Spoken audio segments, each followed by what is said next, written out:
is up, everybody? Welcome back to the channel. Today we're switching things up a little bit. As you can see, different surroundings, different landscapes.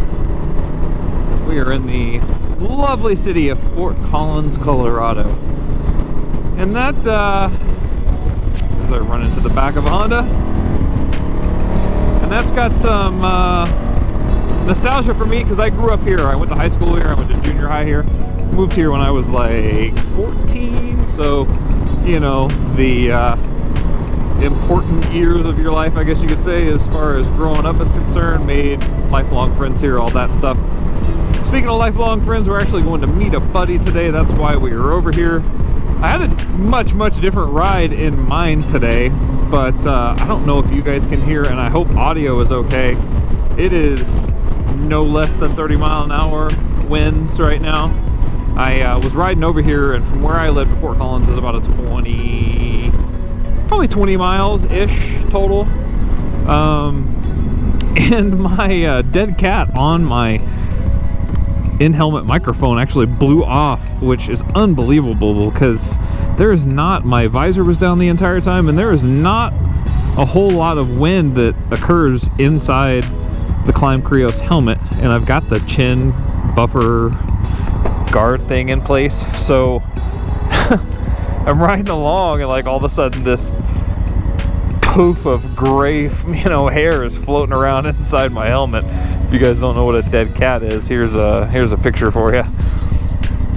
But anyway, since the wind sucks, I had actually planned to take us out to Pawnee Grasslands today. There was a destination I had in mind that I was going to try to get us in. But if it's 20, 25, 30 miles an hour in town, it's probably 45 out there, and it's all like crosswinds. So not very fun.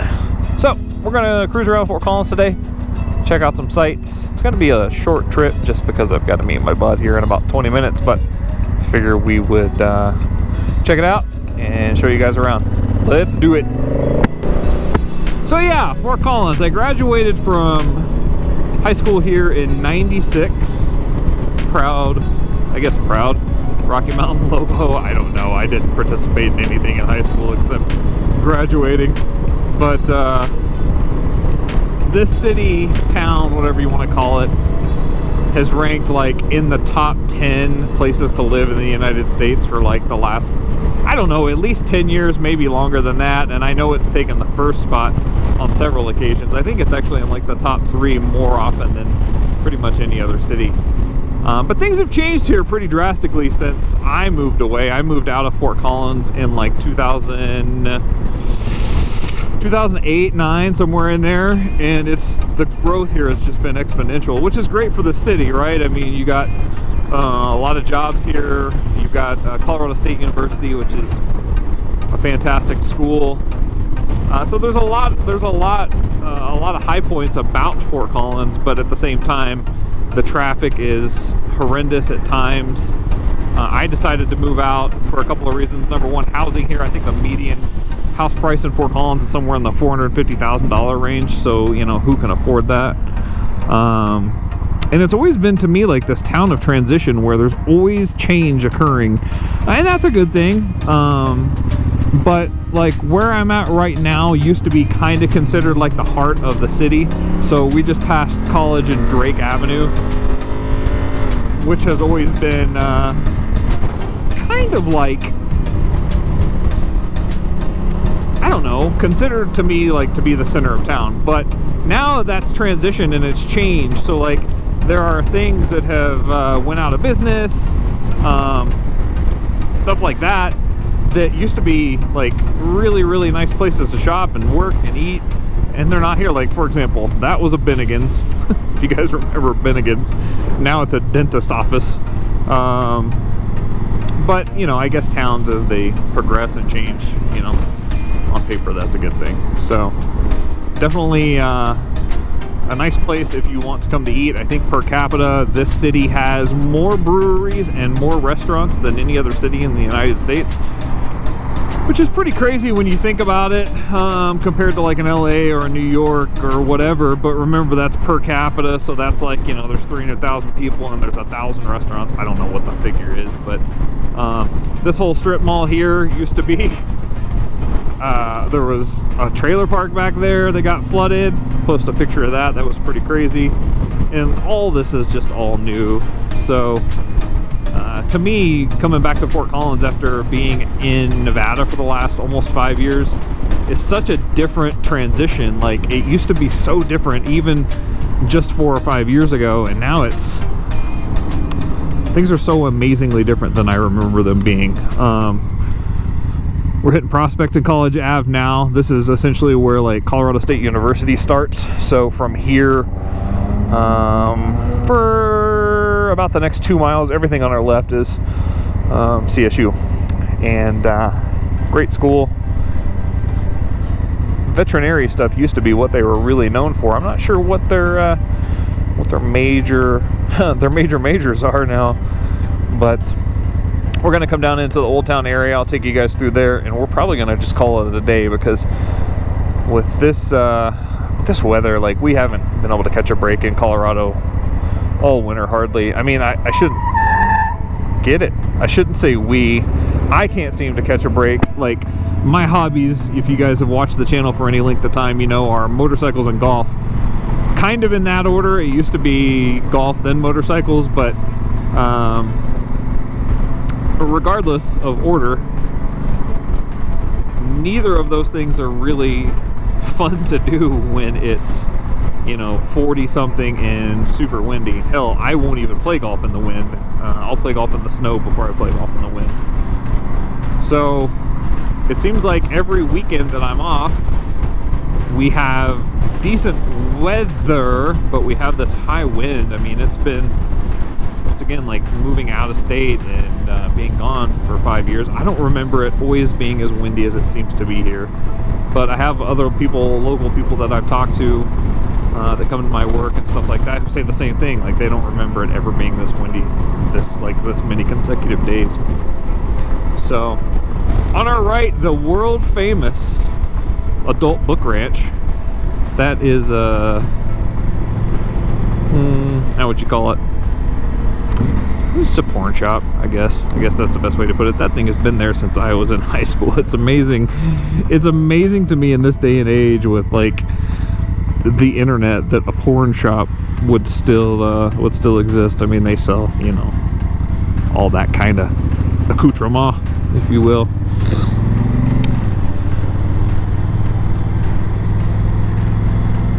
It's just cold enough today that my mask is like constantly foggy.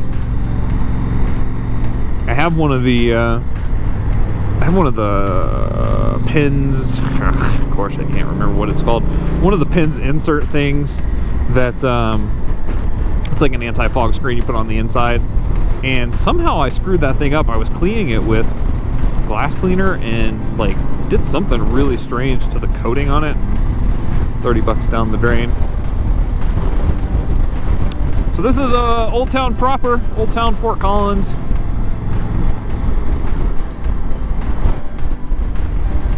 So, example of change, there used to be a Perkins here, if you guys remember the restaurant chain Perkins. Now it's like a high-rise and Anytime Fitness, huge change there.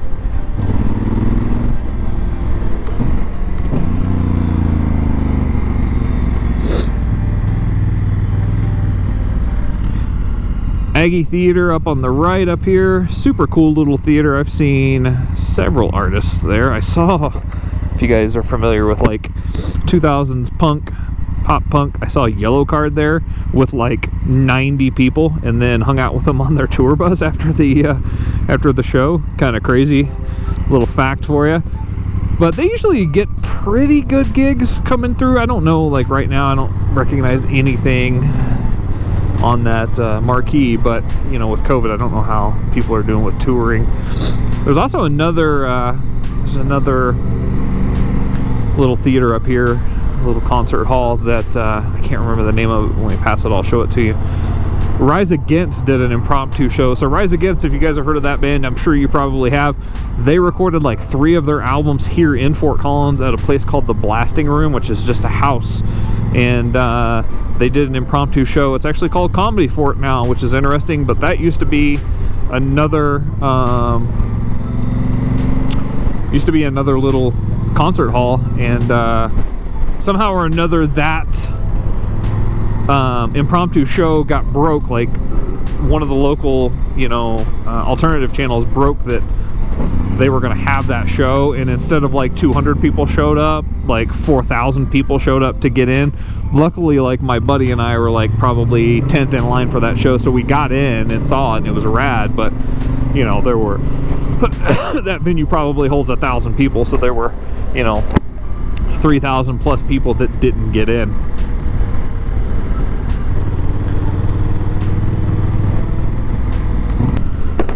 This is the famous Old Town Square directly in front of us. Looks like they still have the ice skating rink up, which is kind of cool. They do concerts there in the summer, and then the winter they have ice skating and stuff like that. So we're just gonna make a big loop here, show you guys around. I apologize for those of you who are from Fort Collins and this is not very interesting, but just something different to switch it up.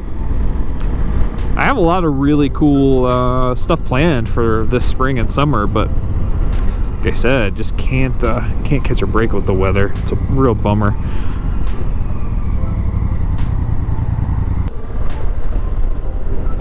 So kind of exiting Old Town, going into like old Fort Collins, not Old Town Fort Collins, but like one of the oldest churches in town is up here on the right.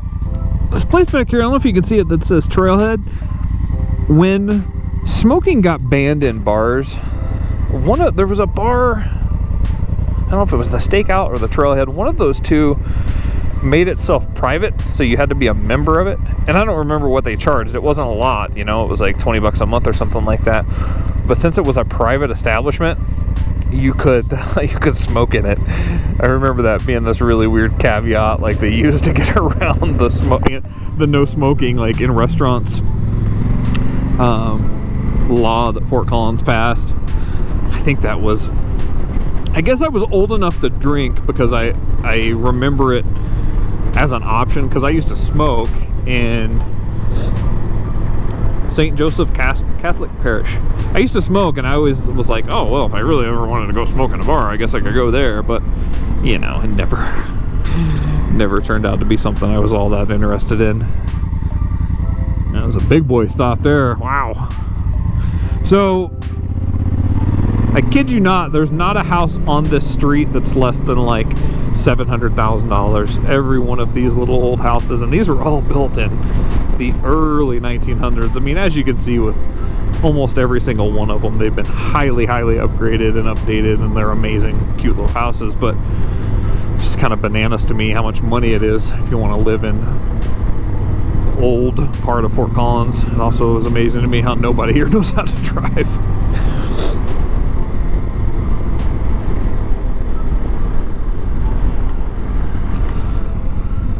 Like I mentioned, I hope audio's okay. I had to really kind of finagle with that dead cat to get it back on in high winds on the side of the road. And then the Africa Twin started jacking with me because I was doing like 75 when it came off. I got off like into a neighborhood, and I just clicked off. I was in like second gear.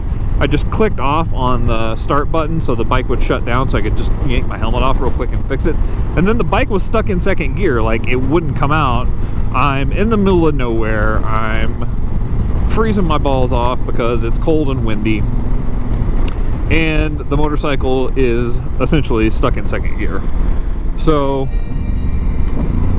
luckily I had enough cell phone service, just hit the Google machine, and turns out you just roll the bike a little bit because the transmission gets confused on what gear it's in, because I could hear it hunting. It was like it was, you could hear the transmission trying to hunt for neutral or hunt for whatever it was looking for. and it just couldn't find it. So that happens to you if you guys have a DCT motorcycle, whether it's an Africa Twin or whatever else. If you have a false neutral or a stuck in gear situation, just roll the bike. I rolled it 3 feet and then it immediately clicked into neutral on its own. So crisis averted. But it's kind of interesting because this bike's never acted up ever on me, and knock on wood. And all of a sudden here, like worst case scenario, windy, cold, sucks out, and I'm stuck on the side of the road. So making a loop back into town now. I shouldn't say into town, but like remember what my version of town used to be. So we're coming back around. So we went up north on College, flipped around, and then now we're coming south on Shields, and then CSU is going to be on our left. And I'll take you guys past the quote-unquote new Colorado State University football field. It used to be at the base of the foothills, and it was a fine place, but I don't know why they decided to do this, but they moved it into the middle of the city, which logistically seems like a nightmare to me just from a traffic standpoint. I haven't been, other than driving past the stadium once, I haven't been to a game there.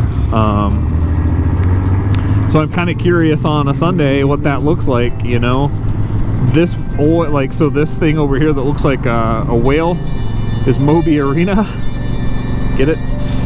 And that's where the basketball is played. And you can actually see the lights over there of the football stadium. So it was already a nightmare just getting in and out of the basketball games. So I'm curious now with the stadium, because obviously the capacity of the stadium is much higher than it is of an arena for basketball. I'm curious what that looks like getting in and out. It's got to be atrocious. So I know that was one of the biggest things that locals, especially in the area, were kind of concerned about when they said that they were going to do this. I think I turn here. Let's see. Pitkin. Let's see if Pitkin will get us there. Looks like it might.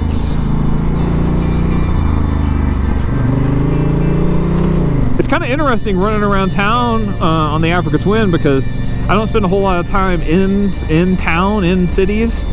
You know, my whole idea, if I wasn't coming to meet this buddy today, shout out to Curtis, if I wasn't coming to meet Curtis today, I would not be in town. I had other plans. So it's a different experience riding this bike around town. I mean, it's fantastic. It does really well.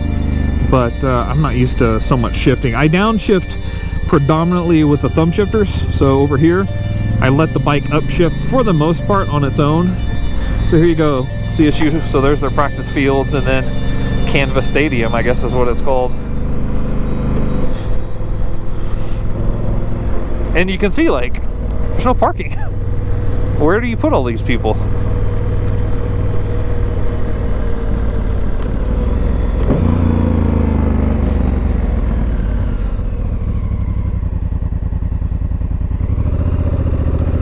It looks like a pretty amazing place, to be honest. It's got to be rad, like, to be a student. I mean, that's got to be the huge advantage, right? Iris and Michael Smith Alumni Center. It's got to be a huge advantage as a student to have this, like, in your backyard. I mean, because you've got dorms literally 100 feet from it. I mean, it looks like an amazing place, but as you can see, still no parking. I mean, there's no parking anywhere over here. So I don't know where normal people park. Oh, Fort Collins, home of the Canadian Goose, where literally those things run the town. Kind of hilarious. Fort Collins, for the longest time, I don't know if they still do, but they had the Canadian geese were like on their like city sign as kind of a, you know, tribute, I guess. Those stupid birds. If you're a golfer, you understand why I say that. So yeah, that's our quick little snapshot of Fort Collins.